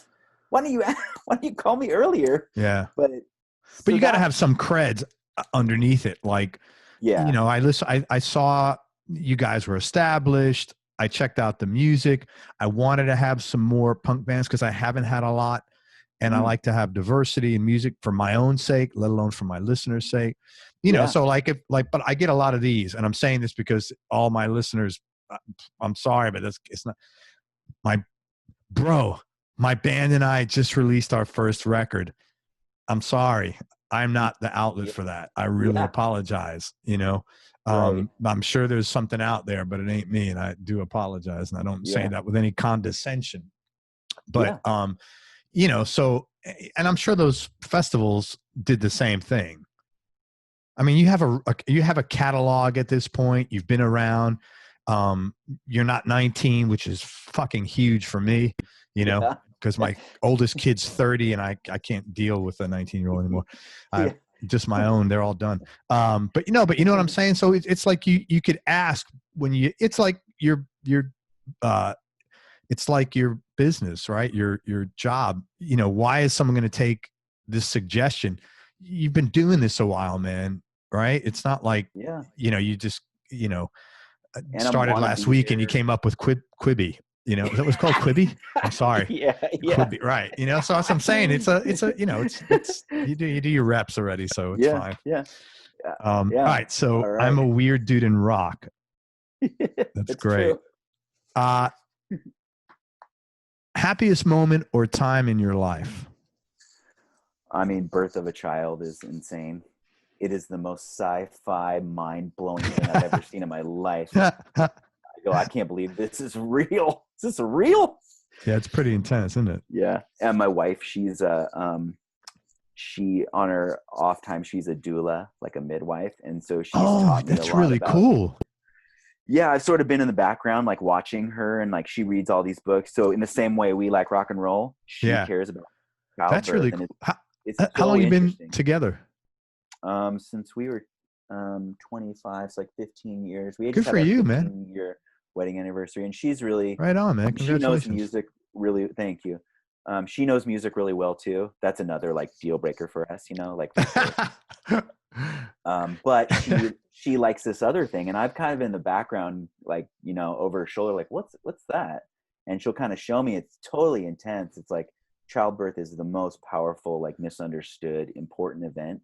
That's pretty cool that she does that. if you think of human power, do you think of a missile, or do you think of a human who can make another human? Like, it's Yeah, you insane. think of a missile, unfortunately, but that's Yeah. pretty. I'm just being a mom is the toughest job in the world, and Oh, it starts out from day one when you have that kid, man. It's pretty thankless. Yeah. tough. It's a totally different set. So I don't know. There's like, in the same way you can get into punk and music, there's all these like, there's like the godfather or the godmother of like Of birth. And doulas. there's these crazy documentaries you can watch. It'll blow your mind. Yeah. That's cool, man. Yeah, but that's the nice. That is. I don't like a lot of the things that the internet has done. I don't like the homogenization of, I mean, I sound like an old man, but our youth through that's not, I don't like that because people are too caught up in their phones. But I do like the access to all this awesome information out there. And it's so cool that, to go down a rabbit hole once in a while and learn about, red caterpillars that have Yeah. stingers or doulas, Yeah. it's just, I think that's kind of cool that you could, and a lot of people, myself included, develop interest that, oh, this is cool. Let me look into this. And then you can get as much of it as you want, Yeah. It's wild. Let me ask you this. Since you've been in music for a while, do you think there cannot be any regional scenes anymore because of the internet? And what I mean by that is, like, you think Interesting. of New York New Yeah. York, you think of Minneapolis, you think of Athens, Georgia. Do you think that is gone? Austin, Texas, Yeah. San Francisco, LA. Um, I don't think it has. I think it has more to do with the disappearance of clubs Mm. than which has been caused by the Huh. internet. That's But interesting. Yeah. I just don't think like the number one. And I ask people all over the world this question. I've had people in 25 countries on my show, and I all ask them, "What's the scene like?" X in Cyprus, in Greece, in Northern England, in Ireland. It's the same thing all over. Clubs are disappearing Yeah. That's because true. people want to come home and do this, man. They're Yeah. everybody's watching TV or on the internet or, um, I think that's a big problem for people. And Yeah. so if I don't know the answer to that question, but I think if if there's less regional scene, it's because of the less clubs, because think about when you moved to San Francisco, I would imagine there was 50 people that whatever club you went to, you'd Yep. bump in, and that was your Yes. crew for the Yeah. Yeah. night, and you'd hang with that person, that It guy, or these was. gals. Yeah, that doesn't happen now because there's not 50 clubs, there's two. Yeah. I agree. So I think that is I don't know if it's indirectly because of the internet, but I think it's because of there's no Right. clubs. People can't afford it. And after COVID, it's going to get worse because Yeah. I mean, there's so many businesses just got completely wiped out. It's really, really sad. I don't even like to think about it, but yeah, I think Yeah. a lot of people are going under, man. Good theory. Good theory. Yeah. Um, favorite place you've traveled? Japan by far. Our guitarist is Japanese, so when we're there, he treats us like royalty. We get into places you cannot get into. Just because he could speak the language and knows the customs. Yeah, That's and there's wonderful. just places they won't let you in unless you're Japanese. And so we've even walked by a restaurant before, and they're like, no. And then we got Kenny with us. Really? They're like, come on in. We're like, yes, Kenny, thank you. See, if it happened in America, they'd bring a lawyer with them. It would be trouble. But I kind of respected it, and I was like, of course, man. It's like traditional shit. It's not racism. It's not like, white guys are not allowed. No, you're not from this country. This is a cultural event. Yeah. I totally get that, man. Everything about the culture of Japan and the respect for other people and the cleanliness. The cleanliness, man. I've seen pictures of train stations that are cleaner than my kitchen. And I'm like, holy shit. I grew up in New York City, man. You could take a dump in the train station. Like nobody'd even flinch, Yeah, and I look at these things like, oh my God, these people are like so normal. What the hell is up? That's great. It's so normal, and they have the weird kind of squirting out the side, Yeah, and I like that too, where it's like there's all these weird things you can buy, and there's all these, I don't know, there's like we went there with this one band, and as soon as these dudes were dirty dogs and they got off they went straight to this place where you could like have somebody give you a shower. And they're like, you want to come? I'm like, no way, man. Yeah, there's a total like very freaky sex underculture. Yeah, but right? You know what? From what I understand, there's no judgment over there. Like, You want to have someone give you a shower or jerk you off wearing Yeah. mittens, whatever the hell. Like, but honestly, like, that's not my business. So what Right. I wouldn't, I mean, as long as it's consensual, there's no kids Yeah. involved, but, you know, do the hell you want. If that's what you got to worry about, you got a pretty safe culture, in all Yeah. honesty. Yeah, and they're not worried about it. It's not, they don't look at consensual sex, and he, you know, some guy wants to wear a diaper and suck on a Yeah. pacifier.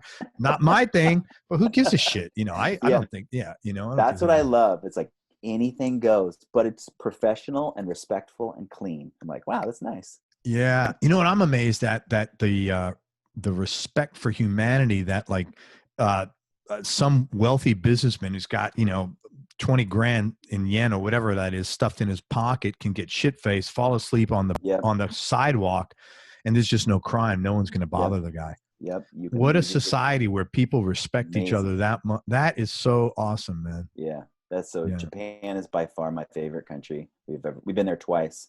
Last time we went, we played our record label's like 25th anniversary, and you know, we're band, you know, 2 of 9 or whatever, and there were 7,000 people to see us, and then the place held 17,000 people.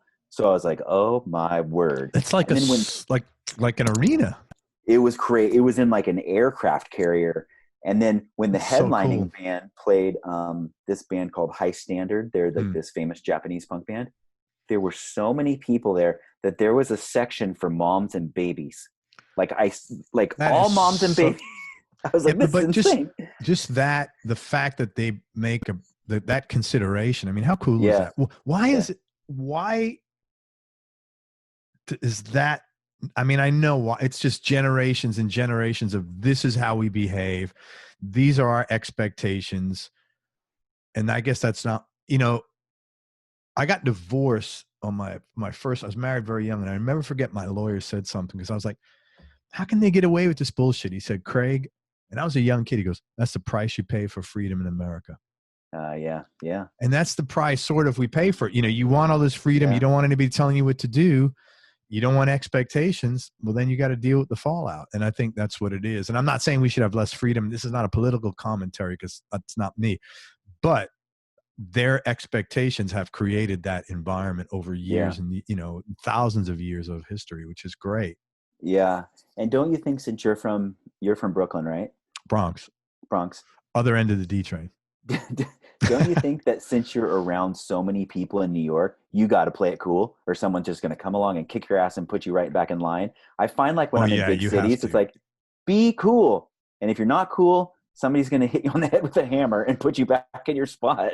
Yeah, well, you know, I grew up in the 70s when New York was really dangerous. So Yeah. you learned really quick how to identify, and, you know, you have to be alert. And yeah, you just want to play. You learn how to not look like a guy who should be ripped. Like, Yeah. you don't, like, if someone's scanning the crowd, you learn how to not be the guy they land on, Yeah. that's the guy I'm going after, you know? Yeah. Yeah, Yep. kind Yep. of. But I'm sure in Japan, that's not even an afterthought. Yeah. There's just so many people. They just like, oh, we got to be next to each other closely. Let's be cool. Yeah, So I like that's it. really cool, man. Yeah. Toughest decision you've had to make, or most difficult thing you've had to do? I mean, the one decision that I mull over all the time now, because of the state of the world, is having kids. I mean, Yeah. when we had my second daughter, it wasn't as scary. It was like, yeah, we're gonna have some problems in the future. We just got to fix a couple things. But now, if I had to give people advice, like, hey, should I have a kid or not? And I was like, well, it's the most joy you'll ever feel as a human. And they're like, awesome. But No, man, go right down to the doctor and get a vasectomy immediately, man. It's like, I don't know if I would recommend it now. It's like, it's scary. It's scary, and you have to think about it all the time. And I just look at my little daughter's face all the time, and I'm like, I feel guilty every day, but it's like, I don't know. She's also brought me the most joy and made me the best person I could be. So it's like this crazy decision that you have to make. I don't know if I'd make the same decision today, though. No, it's very, imagine that this is imagine you are in New York City. I'm in Tampa, Florida now. It's a totally different thing. But imagine you are living in New York City. You're in a tiny apartment. It's you and your spouse. You're both having to work from home now. And now your kids that normally are in 3rd and 5th grade are home. So you got to homeschool them too. I mean, I can't imagine the stress Oh level. yeah. You know, when you meet people, they're like, we're thinking about it. And you're just like, you should not. Like I could tell the people, it's like, nope, no, dude. Yeah, it's a tough. I don't know that I'd have kids today, man. I'm glad I don't have to make that decision. That's a tough decision. Last question, Jason, and I thank you very much. You've been super cool to talk to. Yeah, it's awesome. I'm so stoked. This is cool. Biggest change in your personality over, let's say, the last 5 to 7 years, and how much of that change has been intentional, and how much has been a part of aging? Biggest change. Well, I mean, the health thing really changed like how I have to behave and live my life, actually. And I don't want to say it was like a godsend or anything, but it was. It was like for sleeping, I'd be like 6 hours tops. And now even with COVID, it's like, I sleep like a regular human. And I talk to people, I'm like, this is what humans have been doing, like sleeping like this. Like, this is awesome. So just trying, I think like recognizing my intensity, and I'm not good at managing it all the time, but trying to be a little bit more chill. And that sounds weird, but it's like, if I don't, I'm going to irritate people and I'm going to die if I don't calm down and relax a little bit. So especially the health scare really helped me kind of just like, not that big of a deal, you know, and focus on what you like. Like, I probably shouldn't be making another record right now. Like, we should probably like promote this one, even though it's like the worst time ever to release a record. But I'm like, maybe I should make another record while I'm like, I like this. I like doing this thing. I like talking to these people. I like trying to solve the mysteries of songwriting. It's a mystery, you know? And I'm like, man, maybe I should do it again. So I'm having kind of some conflicts with that too. Well, enjoy this one, because it's a good record, man. Thank you. Thanks so much for checking out. I appreciate it. I hope people can just give it a spin. And let me tell people where to find you. First of all, it's Jason Hall. The name of the band is Western Addiction. I would love everybody to please check out their last record, the most recent, called Frail Bray, which that's such a cool name. Did you do that? Do you name your own stuff? I do, but I try to make every song title or record title be a title that's never been in the world before. Yeah. Because you know how when you hear a new single coming out from like a big band, it's like, I love you. And I'm like, I think someone has done, and that's not how music is. But I try to make it be a new idea in the mind. Do you search the USPTO for your titles of your song? No, but I do check Spotify and make sure I'm not. You know what? I would do the same thing. No, yeah. I would do that. I think that's like not unreasonable, man, especially because it's all out there. And what if it's a hit and like, you know, well, we get a cease and desist order to. No, I get that. I think that's like sound businesses. But your titles of your songs are great. The Leopard and the Juniper, They Burned Our Paintings, Frail Bray. Say that 3 times while you got a buzz. You can goof it up a little bit, yeah. I know. Rose's Hammer 1 and 2. It's great titles, man. Cool. But please check out the music. It's Western Addiction. The last album was Frail Bray. The one before that was Tremulous, which is another awesome name. If you're going to buy the records and you want to support the band, and I would encourage you to do that, please buy them from the record company, which is WRECK.com. If you want to buy some merch, get some cool punk rock merch, go to Bandcamp and look for Bandcamp or the Fat Wreck website. You could stream it absolutely anywhere. Also, follow the band. They're all over social media. Again, it's Western Addiction. They're on Facebook, Instagram, and Twitter. And if you need some marketing, if you need some naming, freaking call Jason Hall, man. This guy's I got band names. This guy's a damn genius here, man. Anything else I missed or anything else you want to say, man? No, thank you so much. This was awesome. It was great to meet you. And likewise. Thanks so much for checking it out. And listen, I do a lot of interviews, and some people have some really bad questions, and you can tell when they didn't prepare.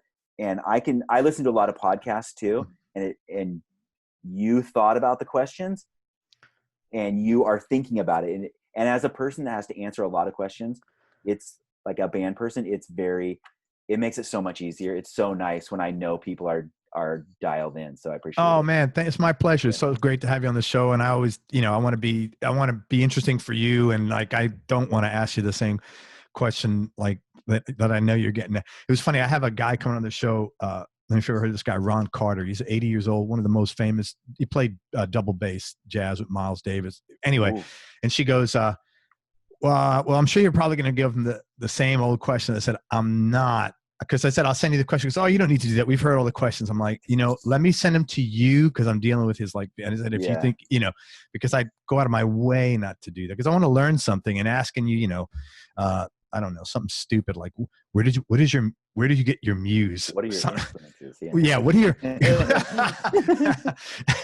anyway, man, thank you very much. And thanks for coming on the show. It's been a pleasure talking and best of luck with Western Addiction, man. You guys are a great band. I'm glad to see you cranking out stuff and you're back together.